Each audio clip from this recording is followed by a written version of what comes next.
우리가 매주 고백하는 사도신경에는 예수님께서 본디오 빌라도에게 고난을 받으사 십자가에 못 박혀 죽으시고 라고 하는 그런 신앙 고백이 있습니다.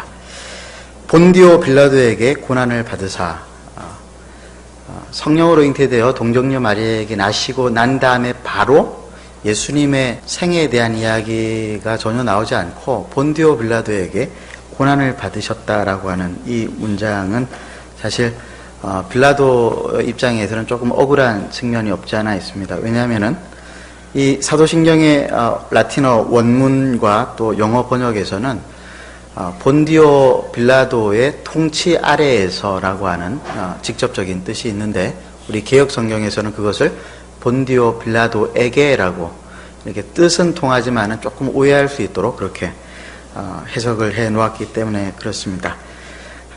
개혁주의 전통에 서 있는 교회들이 본디오 빌라도에게라고 번역하고 있는 이유에 대해서 하이델베르그 교리문답에서는 이렇게 설명을 하고 있습니다. 한번 띄워주시겠습니까? 한번 여러분들, 제가 질문을 드리면 여러분들이 답을 한번 읽어주시면 감사하겠습니다. 예수 그리스도께서 왜 재판관인 본디오 빌라도 치하에서 고난당하셨습니까?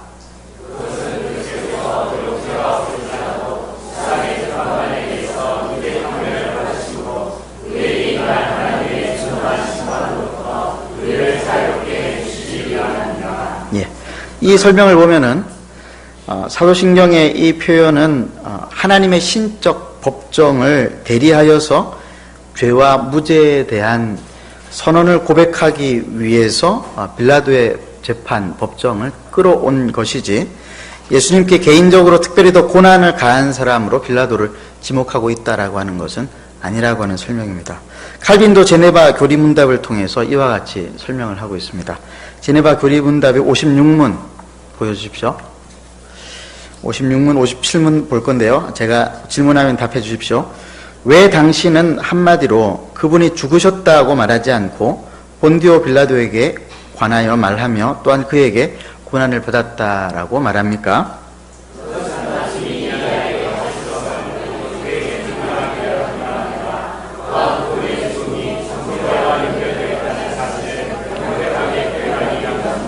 57문, 어떻게 해서 그렇습니까?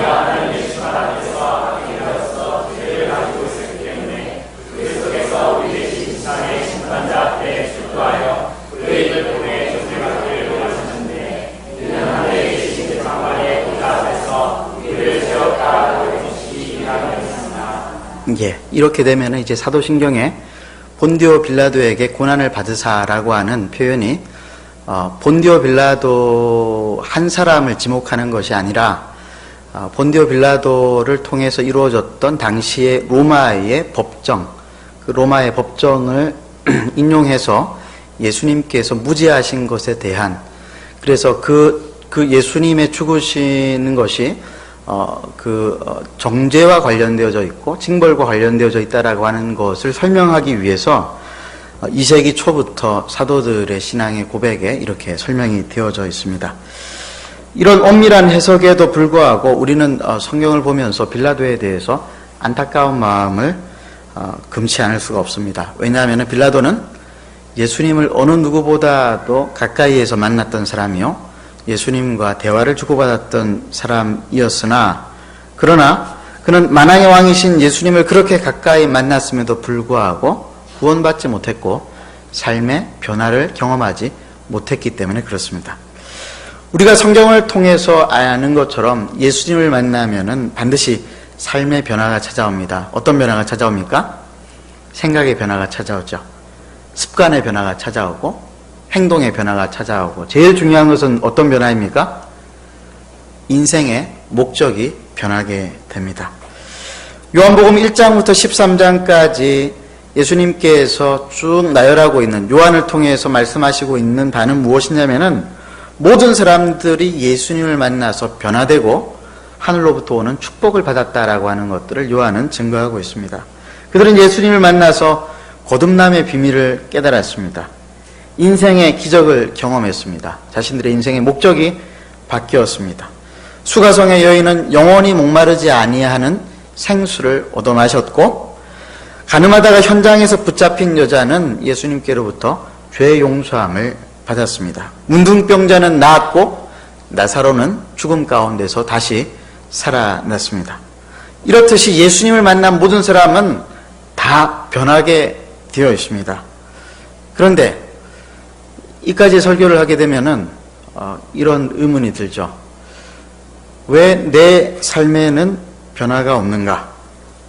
예수님을 만났다고 하면서 왜 내 삶에는 이러한 변화가 나타나지 않고 있는가?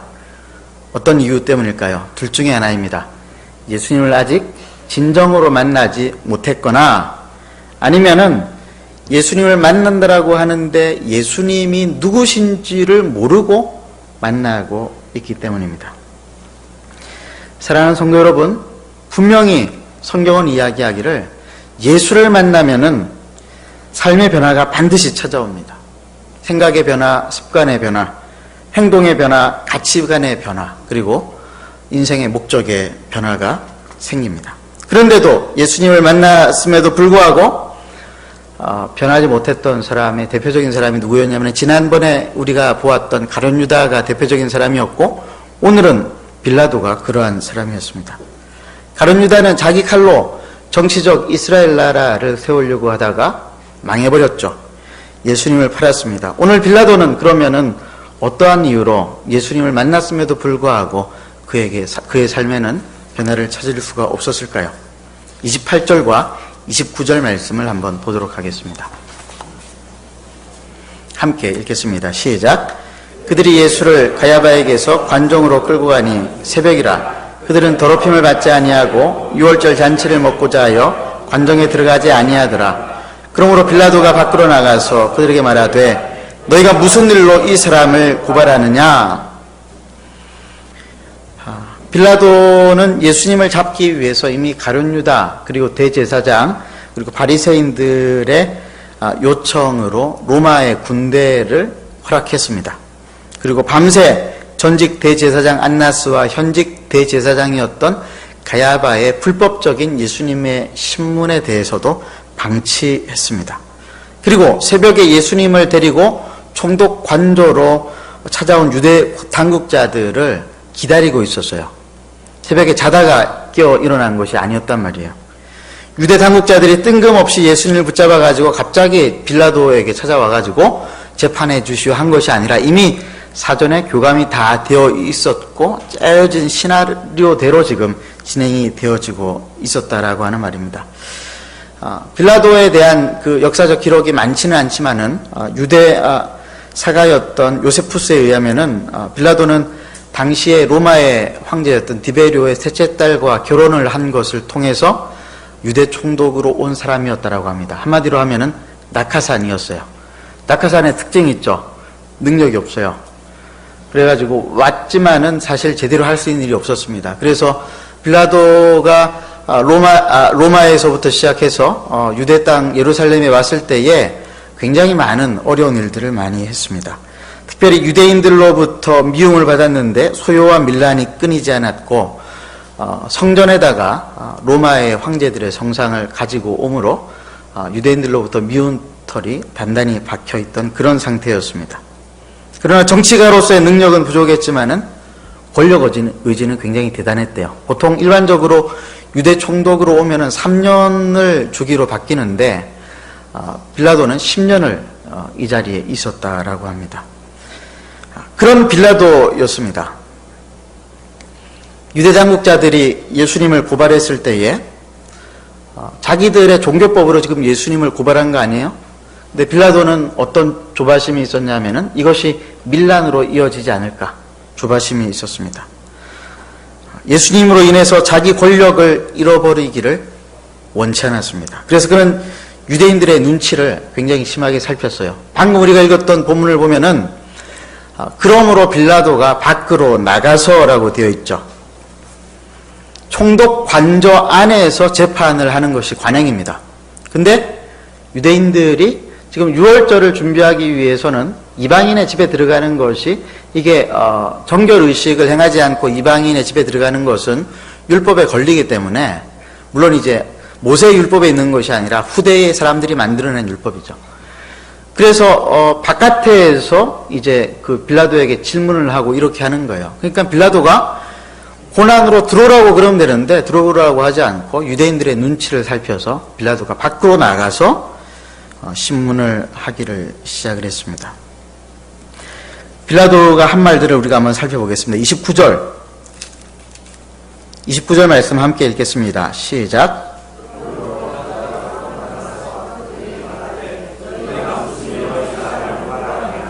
예, 31절 읽겠습니다.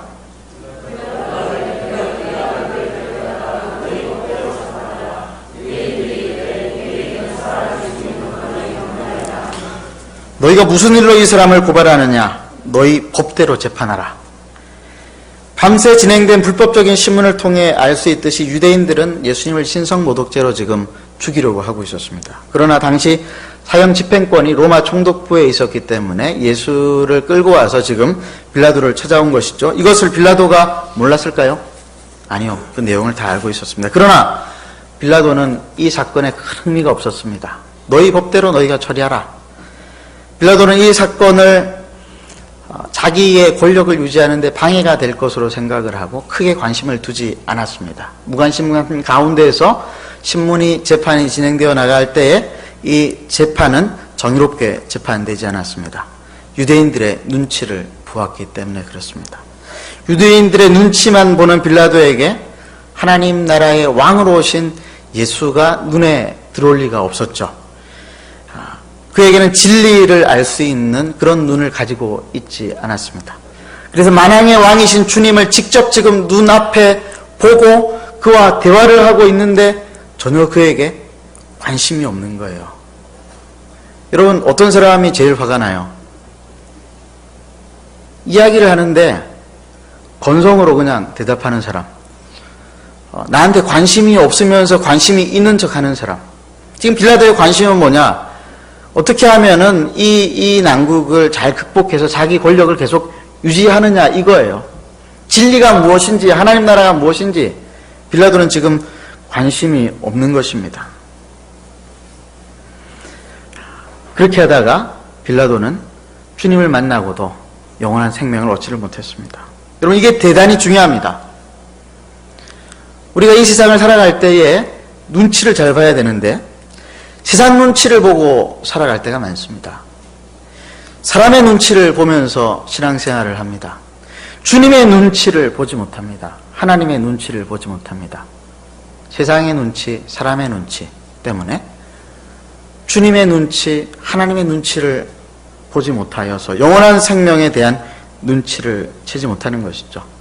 얼마든지 우리가 이럴 수 있어요.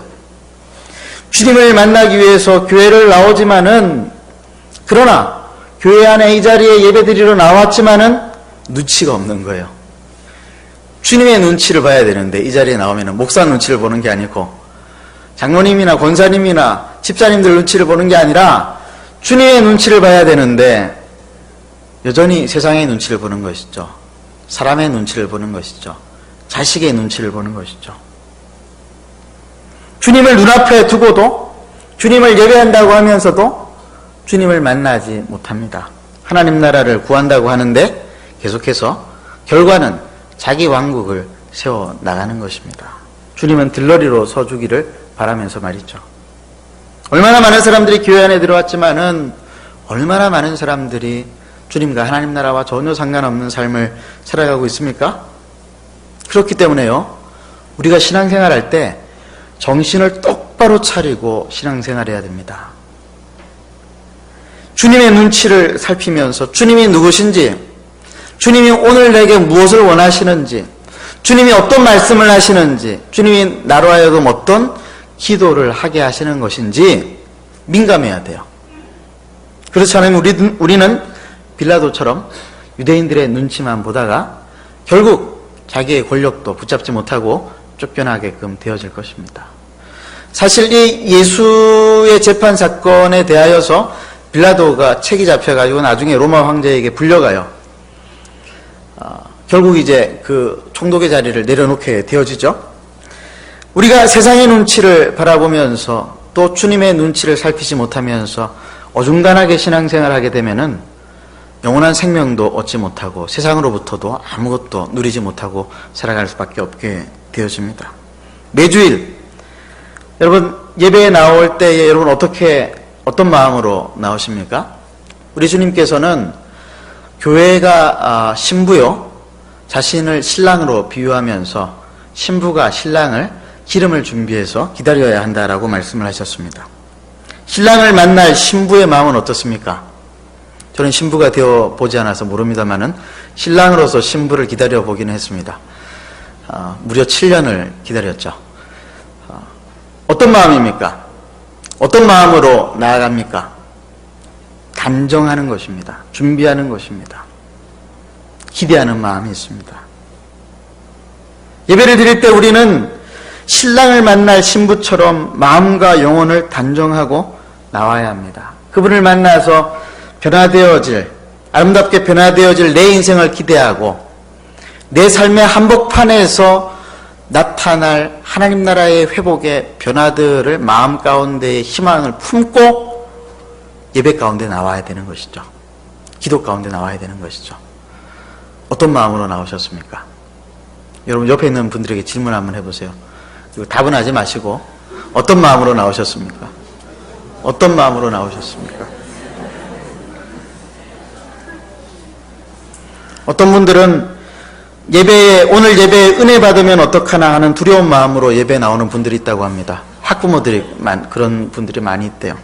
내 아들과 딸이 은혜를 받아가지고 선교지로 나간다고 그러면 어떡하나.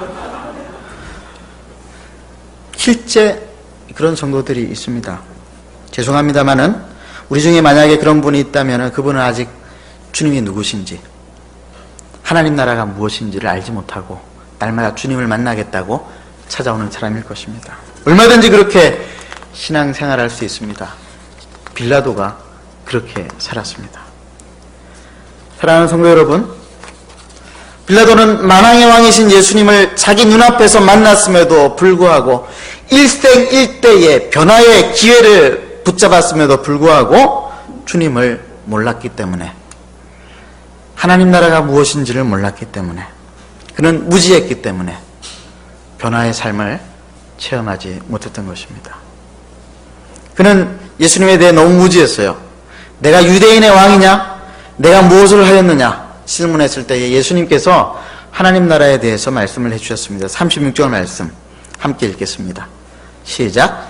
예수께서 대답하시되 내 나라는 이 세상에 속한 것이 아니니라. 만일 내 나라가 이 세상에 속한 것이었더라면 내 종들이 싸워 나로 유대인들에게 넘겨지지 않게 하였으니라. 이제 내 나라는 여기에 속한 것이 아니니라. 이 말씀을 빌라도는 이해하지 못했어요. 초기에 니고데모처럼 하나님 나라가 무엇인지, 어떻게 하나님 나라를 볼 수 있는지 몰랐습니다. 무지는 무관심을 낳고 무관심을 책임을 낳죠.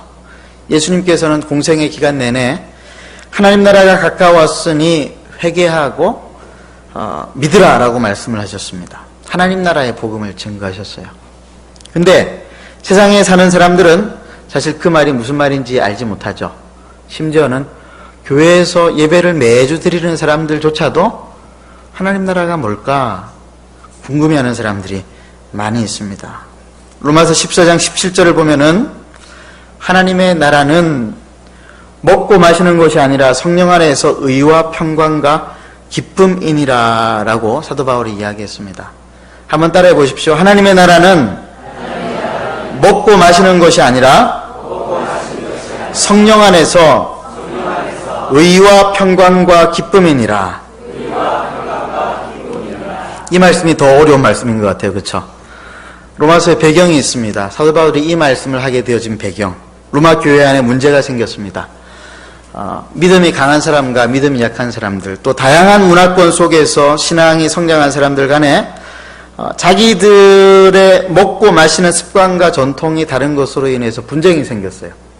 또 각 사람의 신앙의 습관을 따라서 사람들이 중요하게 생각하는 것들, 나를 중요하게 생각하는 것들에 대해서 서로 대립하고 각을 세웠습니다. 의견이 서로 달라서 분쟁이 일어났던 것이죠. 여기에 대해서 사도 바울이 말하기를 하나님의 나라는 먹고 마시는 것을 가지고 서로 비판하고 나를 세우면서 싸우는 그런 것이 아니다. 무슨 말입니까? 하나님의 나라는 자기의 기준을 주장하는 그런 것이 아니다. 무엇이냐 그러면은 성령 안에서 예수 그리스도라고 하는 의를 발견한 사람이 예수님께서 주시는 흔들리지 아니하는 평강을 가지고 그리고 빼앗길 수 없는 기쁨을 가지고 화평의 일과 서로에 대해서 덕을 세우는 곳이 바로 하나님의 나라다. 로마서 14장 19절에서 23절 우리가 한번 찾아보십시다. 로마서 14장 19절에서 23절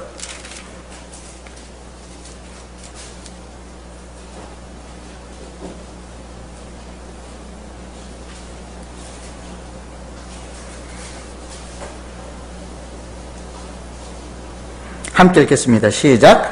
그러므로 우리가 화평의 일과 서로 덕을 세우는 일을 힘쓰나니 음식으로 말미암아 하나님의 사업을 무너지게 하지 말라.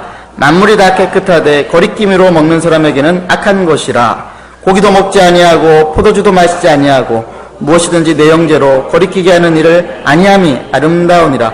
내게 있는 믿음을 하나님 앞에 스스로 가지고 있으라. 자기가 옳다 하는 바로 자기를 정죄하지 아니하는 자는 복이 있도다. 의심하고 먹는 자는 정죄되었나니 이는 믿음을 따라 하지 아니하였기 때문이라. 믿음을 따라 하지 아니한 것은 다 죄니라. 하나님의 나라는 먹고 마시고 나를 중요하게 생각하고 전통을 중요하게 생각하는 것으로 서로 싸우는 나라가 아니라 성령 안에서 깨닫게 되어진 의인 예수 그리스도, 그분의 의가 어떤 식으로 이루어졌는가, 우리가 즉 죄인이 하나님 앞에 어떻게 용납되어졌는가에 대한 십자가의 도를 깨닫는 의를 말하는 거예요. 그 의를 깨닫고 난 다음에 오게 되어진 내 안에 은혜가 있어요. 그게 평강이 있어요. 그 평강과 그 기쁨이 있기 때문에 그것으로 인해서 남들과의 다른 차이들을 가지고 서로 분쟁하거나 싸우지 않는다라고 하는 거예요. 쉽게 말하면 무슨 말이냐면은 우리가 예수 그리스도를 믿고 천국에 간다라고 하는 것은 1차적으로 우리에게 익숙한 어떤 기준들을 버리고 예수 그리스도 안에서 새로운 기준을 붙잡는 것입니다. 그게 무엇인가?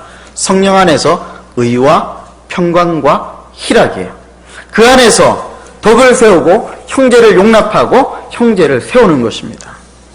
로마서 15장 1절에서 바울이 언급한 바 믿음이 강한 사람이 믿음이 약한 자의 약점을 담당하고 이웃을 기쁘게 하되 선을 이루고 덕을 세우는 삶을 기준으로 삼고 살아가는 곳이 어디냐? 그곳이 하나님의 나라다. 근데 세상은 어떻습니까? 빌라도가 붙잡으려고 했었던 세상 나라의 권력, 세상 나라의 속성은 어떻습니까? 세상은 철저히 자기를 중심으로 움직입니다. 자기를 중심으로 움직이기 때문에 어느 한 코미디언이 그렇게 이야기했죠. 나만 아니면 돼. 나만 아니면 돼. 무슨 말인지 잘 모르시는군요. 나만 아니면 돼라고 하는 이 말에는 어떤 사고방식이 깔려 있습니까? 자기 중심이라고 하는 거예요. 나만 잘 되면 된다라고 하는 거예요. 나만 좋으면 된다라고 하는 거예요. 나만 아니면 되라고 말하면서 정의를 외면합니다. 세상은 나만 아니면 되라고 말하면서 어느 피자 회사 회장처럼 자기 이익을 챙기기 위해서 갑질하는 것 마다하지 않습니다. 대기업들이 공장에서 일하는 사람들 건강 생각하지 않고 위험한 공장의 현장에 노동자들을 마구 보내는 경우들이 많이 있었습니다. 나만 아니면 돼라고 하는 생각을 가지고 있었기 때문에 그런 것이죠. 이게 세상 방식입니다. 세상의 기준이 있죠. 자기를 먼저 우선적으로 생각하는 것, 그게 세상의 기준입니다. 그런데 하나님 나라의 기준은 뭐냐? 이 세상의 기준을 과감하게 버리고 하나님의 기준을 붙잡는 거예요. 하나님의 방식, 세상의 경험과 상식이 아닌 산상수훈에서 예수님께서 말씀하신 원수까지도 용서하는 것이 상식이 되는 것을 우리는 받아들여야 합니다. 그게 하나님 나라를 살아가는 사람의 방식입니다. 예수님께서 산상설교에서 마음이 깨끗한 자가 하나님을 본다라고 말씀하셨어요. 여러분, 하나님을 보고 살아가십니까? 날마다 하나님이 눈에 보이세요? 왜 우리 눈에 하나님이 보이지 않을까요? 유리창에 새까만 먼지가 쌓이면 바깥을 보지 못하는 것처럼 우리 영혼의 창이 더러워져 있기 때문에 그렇습니다. 우리 영혼이 더러워져서 죄가 차고 위선과 사기와 욕심이 가득 차서 자기만 바라보기 때문에 하나님을 볼 수 없습니다. 끊임없이 자기를 보는 거예요. 하나님을 봐야 되는데. 빌라도가 그랬습니다. 주님을 눈앞에 보고 있는데 주님을 보면서 무엇을 생각했습니까? 자기 권력을 생각했어요. 자기를 생각했어요. 하나님을 보지 못했어요. 우리 마음 가운데 있는 죄와 욕심과 사기하는 마음들, 질투하는 마음들, 시기하는 마음들, 자기를 주장하는 마음들을 하나씩 제거하면요, 그러면은 우리의 마음으로 하나님을 볼 수 있습니다. 자기는 사라지고 하나님이 보석처럼 보이기 시작합니다. 여러분, 이 말이 어떤 말인지 아세요? 하나님이 보석처럼 보이는 거예요. 하나님을 보는데 보석이 아니라 10원짜리처럼 보는 사람이 있습니다.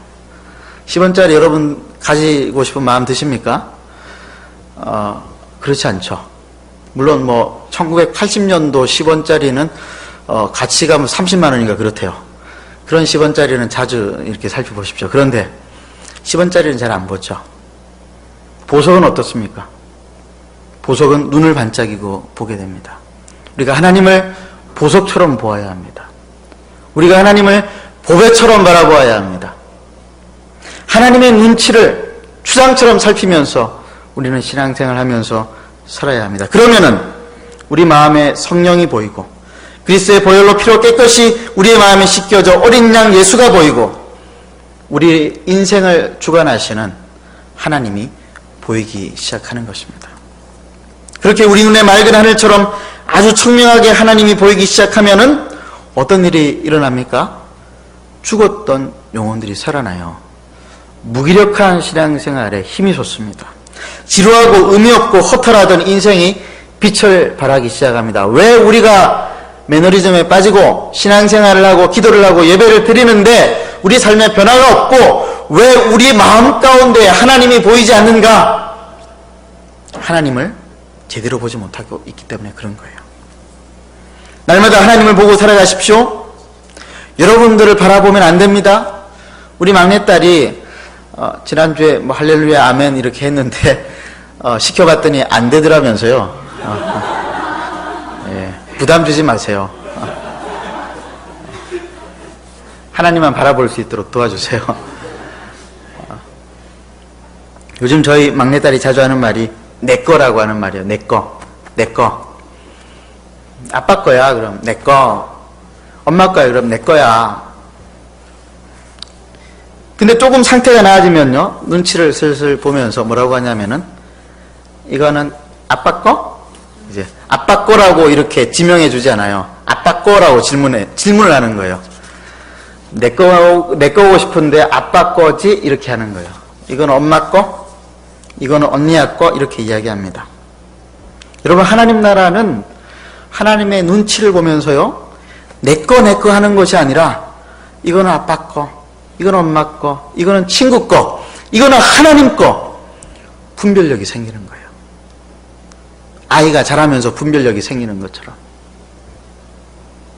하나님, 내 생각, 내 계획, 내 마음대로 이게 아니고 하나님 원하시는 대로, 주님께서 원하시는 대로 주님 그렇게 살고 싶습니다. 이게 바른 신앙생활이죠. 이게 성숙한 신앙생활이죠. 그렇게 살아가면요, 우리 인생이 보석처럼 빛이 나게 됩니다. 우리의 인생에 하늘로부터 내려오는 단비를 통해서 우리 영적인 실력들이 쑥쑥 자라게 되어집니다. 요한은요, 빌라도의 법정을 통해서 이 하나님 나라를 보여주고 있습니다. 빌라도는 총독직을 놓지 않으려 하고 유대인들은 종교 기득권을 놓지 않으면서 서로 자기가 왕이라고 주장하는 곳에서 요한은 예수님만이 왕이시라고 하는 것을 선포하고 있습니다. 세상 나라가 아니라 하나님 나라의 왕으로 예수님이 오셨다라고 하는 것입니다. 그러나 빌라도와 유대인들 모두는 예수님을 세상의 나라의 왕으로 여겼죠. 그렇게 이해했죠. 그래서 예수님을 눈의 가시로 여기고 예수님을 제거하려고 했던 것입니다. 그러나 요한은 요한복음 서론에서 이 부분에 대해서 뭐라고 이야기하고 있느냐? 요한복음 1장 5절에 빛이 어둠에 빛이 돼 어둠이 깨닫지 못하더라 이렇게 말씀을 하셨고요. 요한복음 1장 19절에서 13절 말씀 우리 함께 읽도록 하겠습니다. 시작. 빛 곧 세상에 와서 각 사람에게 비추는 빛이 있었나니 그가 세상에 계셨으며 세상은 그로 말미암아 지은 바 되었으되 세상이 그를 알지 못하였고 자기 땅에 오매 자기 백성이 영접하지 아니하였으나 영접하는 자 곧 그 이름을 믿는 자들에게는 하나님의 자녀가 되는 권세를 주었으니 이는 혈통으로나 육정으로나 사람의 뜻으로 나지 아니하고 오직 하나님께로부터 난 자들이니라. 사랑하는 성도 여러분, 말씀을 맺겠습니다. 우리는 눈이 어두워서 빛으로 오신 예수님을 거부해서는 안 되겠습니다. 우리는 빌라도와 같이 안타까운 사람이 되어서는 안 되겠습니다. 우리는 자기만 바라보고 세상을 바라보며 살아가는 그런 사람이 되어서는 안 되겠습니다. 우리는 하나님 나라를 바라보며 주님의 눈치를 살피면서 살아야 하는 주님의 백성이 되어야 할 줄로 믿습니다. 하나님 나라에 가까이 가면 가까이 갈수록 특징이 있습니다. 어떤 특징이 나타나느냐? 마음의 평강이 찾아와요. 말할 수 없는 평강, 흔들리지 않는 평강.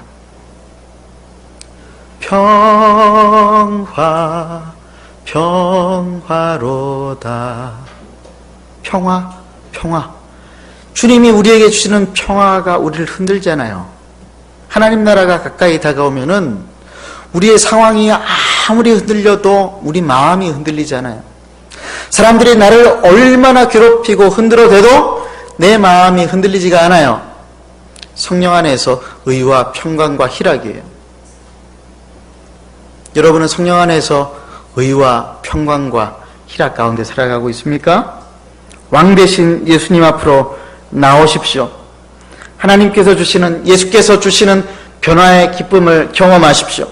병도 고치고 외로움도 고치고 우울증도 고치고 인생의 목적도 발견하시기를 바랍니다. 정신을 바짝 차리고 왕이신 예수님 앞으로 우리가 나아갈 때에 왕 되신 예수님께서 여러분에게 성령 안에서 의와 평강